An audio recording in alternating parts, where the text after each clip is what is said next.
आज का पहला प्रश्न है कि कोलोराडो के संबंध में निम्नलिखित कथनों पर विचार करें कि यह अंतर पर्वतीय पठार का उदाहरण है। दूसरा है यह रॉकी पर्वत और सीरा नेवादा के बीच स्थित है। कौन सा कथन सही है? केवल एक दो दोनों या फिर दोनों नहीं। तो इसका सही जो आंसर है वो आपका है सी ऑप्शन। इसके दोनों कथन जो हैं वो पूर्णतया सही है, मतलब सी ऑप्शन इसका जो है वो सही है। अगला प्रश्न है, निम्नलिखित में से किस शहर को बाल्टिक सागर की कुंजी कहते हैं? ओस्लो, स्टॉकहोम, मलामा या फिर कोपेनहेगन। जिसका सही जो आंसर है वो आपका है डी ऑप्शन। बाल्टिक सागर की कुंजी जो है वो डेनमार्क की राजधानी कोपेनहेगन को कहा जाता है। कोपेनहेगन जो है वो डेनमार्क की राजधानी है। ओस्लो जो है वो नॉर्वे की राजधानी है। स्टॉकहोम जो है वो स्वीडन की राजधानी है। अगला प्रश्न है, निम्न कथनों पर विचार कीजिए। ओकोवा नामक वैज्ञानिक ने डीएनए का पात्रे संश्लेषण तथा कॉनबर्ग ने आरएनए का पात्र संश्लेषण किया था। दूसरा है, भारतीय मूल के वैज्ञानिक हरगोविंद खुराना को 1969 ईस्वी का नोबेल पुरस्कार प्रदान किया गया था। तो कौन सा कथन सही है? केवल एक, केवल दो, दोनों या फिर दोनों नहीं। जो इसका सही जो आंसर है वो आपका है डी ऑप्शन, ना तो एक ना ही दो। क्योंकि ओकोवा नामक वैज्ञानिक ने आरएनए का संश्लेषण किया था।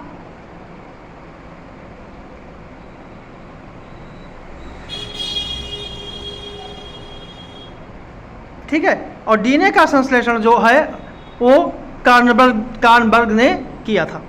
तो पहला कथन इसलिए गलत हो गया। दूसरा इसलिए है कि हरगोविंद खुराना को 1969 में नोबेल पुरस्कार नहीं दिया गया था। ठीक है, और यह जो है 1968 में दिया गया था। और यह पुरस्कार जो है कि न्यूक्लिक अम्ल के संश्लेषण और अनुवांशिक कोड के क्षेत्र में काम करने के लिए दिया गया था। अगला प्रश्न है, निम्नलिखित में से कौन से रोग प्रोटोजोआ जनित रोग हैं? कूट के माध्यम से चयनित करना है। मलेरिया, कालाजार, सोने की बीमारी या एथलीट फुट। जो इसका सही जो आंसर है कूट के आधार पर चयनित करना है। तो इसका सही आंसर जो है वो आपका है बी ऑप्शन, मतलब कि मलेरिया, कालाजार और सोने की बीमारी ये जो हैं प्रोटोजोआ जनित रोग हैं। मलेरिया, कालाजार, पायरिया, सोने की बीमारी जो हैं वो सभी जो हैं प्रोटोजोआ जनित रोग हैं। जबकि मलेरिया जो है, मलेरिया प्लाज्मोडियम वाइवैक्स द्वारा फैलता है। कालाजार लैसमीनिया के द्वारा। सोने की बीमारी ट्रिप्नोसोमा प्रोटोजोआ के द्वारा। जबकि एथलीट फुट जो है या जो है एक कवक जनित रोग है। ठीक है, जो ट्राइकोफाइटान नामक कवक के द्वारा फैलता है। अगला प्रश्न है, अभिकथन और कारण कि पित्त रस में कोई पाचक एंजाइम नहीं होता है, फिर भी यह वसा के पाचन में महत्वपूर्ण भूमिका निभाता है और यह वसा का पारसीकरण करता है ताकि स्टीएप्सिन नामक एंजाइम वसा का अधिकतम पाचन कर सके। तो कौन सा सही है आपको चयनित करना है। तो इसका सही आंसर जो है वो ए ऑप्शन है।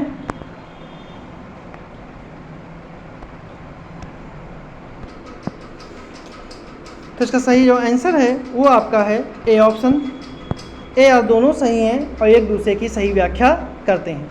क्योंकि पित्त रस का स्रावित रासायनिक उद्दीपनों से प्रभावित होता है। इन रासायनिक यौगों को कोलगोक कहते हैं। पित्त रस में कोई पाचक एंजाइम नहीं होता है, फिर भी पाचन में इनका बहुत महत्व है। यह आंत के क्रमांकन की गति को बढ़ाता है ताकि पाचक रस कायम में मिल सकें और यह वसा का पारसीकरण करता है ताकि स्टीएप्सिन नामक एंजाइम वसा का अधिकतम पाचन कर सके। इसलिए दोनों कथन जो हैं वो पूर्णतः सही हैं और एक दूसरे की सही व्याख्या करते हैं। अगला प्रश्न है, निम्नलिखित युग्मों में से कौन सा एक सही सुमेलित नहीं है? बायोनिक्स जीवधारियों का उनके वातावरण के साथ संबंध का अध्ययन। इथोलॉजी मानव सहित सभी जंतुओं के व्यवहार का अध्ययन। कॉन्डोलॉजी अस्थियों का अध्ययन। मायोलॉजी मनुष्य की पेशियों का अध्ययन। जिसका सही जो आंसर है वो आपका है सी ऑप्शन, कॉन्डोलॉजी। कॉन्डोलॉजी में अस्थियों का अध्ययन नहीं किया जाता है। कॉन्डोलॉजी में उपास्थि से संबंधित चीज़ों का अध्ययन किया जाता है। ठीक है, और जबकि अस्थियों का अध्ययन के लिए ऑस्टियोलॉजी होती है, जबकि उपास्थि का अध्ययन जो है वो कॉन्ड्रोलॉजी। बाकी जो है वो सही सुमेलित है। अगला प्रश्न है, कोडाइकनाल सौर वेधशाला के संबंध में निम्नलिखित में से कौन सा कथन सही नहीं है। पहला है, यह सौर वेधशाला का स्वामित्व एवं संचालन भारतीय खगोल भौतिकी के द्वारा किया जाता है। इसकी स्थापना 1922 में की गई और यह पलनी पहाड़ी के दक्षिणी सिरे पर स्थापित है और इसकी स्थापना सौर गतिविधियों और मानसून के बीच संबंध को समझने की आवश्यकता से प्रेरित थी। तो इसका कौन सा कथन जो है सही नहीं है। तो इसका सही जो आंसर है वो आपका है बी ऑप्शन, इसकी स्थापना 1920 में हुई है। यही कथन जो है गलत है, क्योंकि इसकी स्थापना जो है वो 1899 में हुई है, ना कि 1920 में। अगला प्रश्न है, कथन और कारण पे है कि छिला हुआ सेब छिलका युक्त सेब की तुलना में जल्दी खराब हो जाता है, क्योंकि सेब का छिलका उसकी सुरक्षा आवरण होता है जो सूक्ष्म जीवाणुओं को सेब के भीतर प्रवेश करने से बचाता है। तो कौन सा कथन सही है। तो इसका सही जो आंसर है, इसका ए आर दोनों सही हैं और एक दूसरे की सही व्याख्या करते हैं। अगला प्रश्न है, निम्न कथनों पर विचार करें कि निम्न मेघ मुख्यतः सौर विकिरण को परावर्तित करके भूपृष्ठ को ठंडा रखते हैं और भूपृष्ठ से उत्सर्जित होने वाले अवरक्त विकिरणों को निम्न मेघ में उच्च अवशोषण होता है और इसका तापमान प्रभावित होता है। कौन सा कथन सही है। केवल एक, केवल दो, दोनों या फिर दोनों नहीं। जिसका सही जो आंसर है वो आपका है ए ऑप्शन, केवल एक।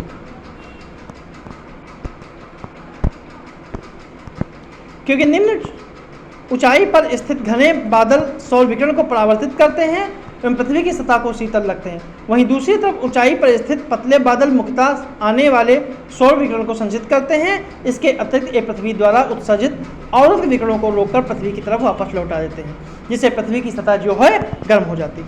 इसलिए दूसरा कथन जो है वो गलत है। अगला प्रश्न है, कथन कारण पे ही है कि ठंडे प्रदेशों में या ठंडे देशों में पारा के स्थान पर अल्कोहल को तापमापी द्रव के रूप में वरीयता दी जाती है और पारा का हिमांक अल्कोहल से निम्नतर होता है। तो कौन सा कथन जो है वो सही है। तो इसका सही जो आंसर है वो आपका है सी ऑप्शन, ए सही है परंतु आर गलत है। क्योंकि ठंडे देशों में पारे के स्थान पर अल्कोहल को तापमापी द्रव के रूप में वरीयता दी जाती है, क्योंकि अल्कोहल का द्रवांक निम्नतर होने के कारण ठंडे स्थानों पर इसका हिमांक काफ़ी नीचे होता है, जिससे शून्य से भी काफ़ी कम तापमान हो जाने पर भी यह द्रव अवस्था में ही बना रहता है। अल्कोहल का हिमांक पारा की तुलना में कम होता है, इसलिए अभिकथन सही है और कारण गलत है। अगला प्रश्न है, उपकरण और मापन की राशि एमीटर, हाइग्रोमीटर, स्प्रिंग तुला और बैरोमीटर। तो अगर इसको सही सुमेलित करें तो एमीटर से विद्युत परिपथ मापते हैं, मतलब कि विद्युत धारा नापते हैं। हाइग्रोमीटर से सापेक्षिक आर्द्रता, स्प्रिंग तुला से भार और बैरोमीटर से दाब मापते हैं। इसलिए इसका सी ऑप्शन जो है वो सही है। अगला प्रश्न है, निम्न कथनों पर विचार करें कि सकल राष्ट्रीय उत्पाद में मूल्यह्रास को जोड़ देने पर शुद्ध राष्ट्रीय उत्पाद प्राप्त होता है और साधन लागत पर शुद्ध राष्ट्रीय उत्पाद को ही राष्ट्रीय आय कहा जाता है। कौन सा कथन सही है। केवल एक, केवल दो, दोनों या फिर दोनों नहीं। जिसका सही जो आंसर है वो आपका है बी ऑप्शन, केवल दो। क्योंकि सकल राष्ट्रीय उत्पाद में से मूल्यह्रास को घटाने पर शुद्ध राष्ट्रीय उत्पाद प्राप्त होता है, जोड़ने पर नहीं, तथा साधन लागत पर शुद्ध राष्ट्रीय उत्पाद को ही राष्ट्रीय आय कहा जाता है। अगला प्रश्न है, निम्न कथनों पर विचार कीजिए कि पोषकीय पर्यटन का मुख्य उद्देश्य सांस्कृतिक अखंडता, पारिस्थितिकी प्रक्रियाओं को बनाए रखने के लिए पर्यटन और पर्यावरण का प्रबंधन करना है और UNWTO द्वारा पोषकीय पर्यटन के लिए 15 लक्ष्यों को परिभाषित किया गया है। तो कौन सा कथन सही है। केवल एक, केवल दो, दोनों या फिर दोनों नहीं। जिसका सही जो आंसर है वो आपका है ए ऑप्शन, केवल एक।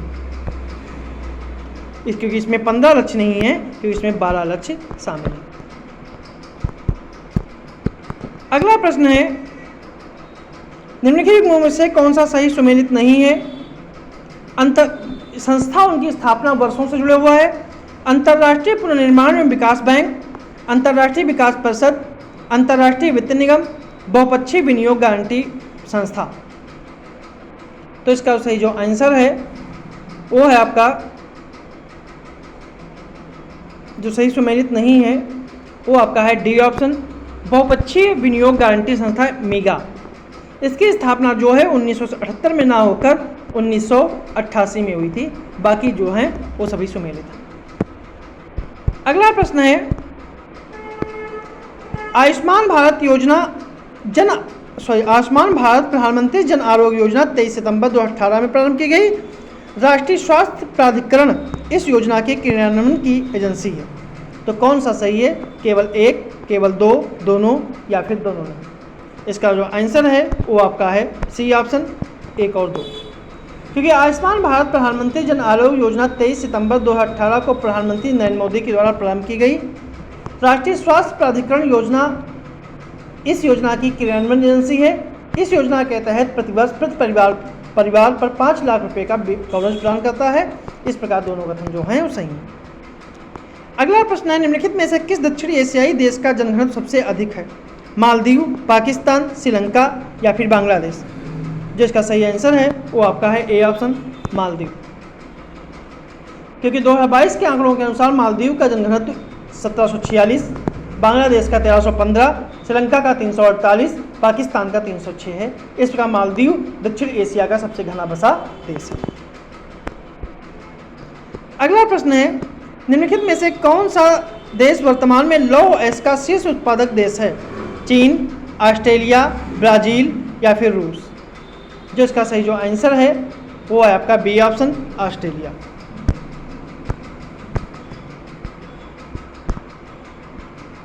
और इसके बाद जो देश आते हैं वो है चीन, ब्राजील और भारत। अगला प्रश्न है, खाद्य प्रसंस्करण उद्योग के संदर्भ में निम्नलिखित कथनों पर विचार करें कि कृषि निर्यात में प्रसंस्कृत खाद्य निर्यात की हिस्सेदारी 2022-23 में बढ़कर 25.6 हो गई है और कुल पंजीकृत संगठित क्षेत्रों में 12.22 रोजगार के साथ खाद्य प्रसंस्करण क्षेत्र संगठित निर्माण क्षेत्र में सबसे बड़े रोजगार प्रदाताओं में से एक है। तो कौन सा सही है, केवल एक, केवल दो, दोनों या फिर दोनों नहीं? जिसका सही जो आंसर है वो आपका है सी ऑप्शन, ए और बी दोनों।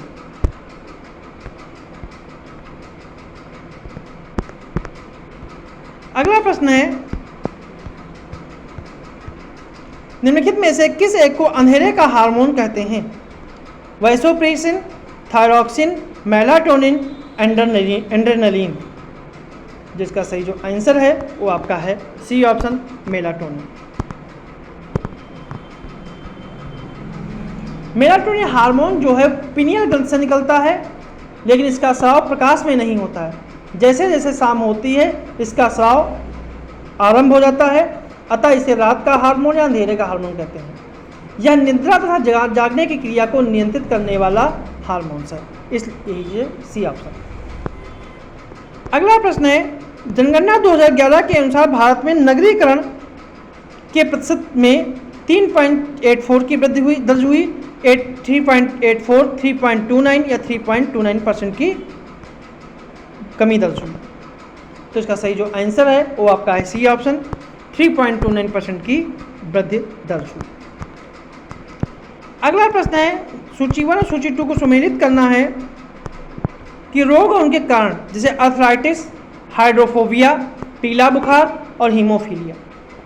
जो इसका सही सुमेलन होगा वो है अर्थराइटिस, जो है वो यूरिक अम्ल के जमाव से होता है। हाइड्रोफोबिया विषाणु से, पीला बुखार एडीज इजिप्टी मच्छर से और हीमोफीलिया आनुवंशिक रोग है। तो इसका सही आंसर जो है वो ए ऑप्शन है। अगला प्रश्न है, निम्नलिखित युगों में से कौन सा एक सही सुमेलित नहीं है?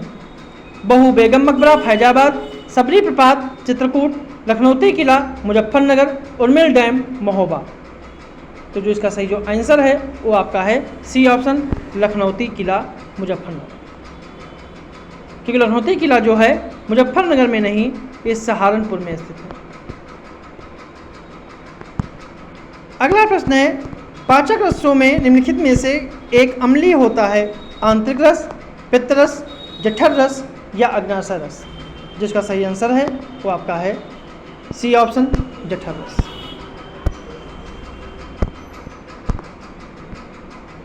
जठर रस आमाशय में बनता है और यहाँ अम्लीय होता है और यह इसका काम भोजन को अम्लीय बनाना है।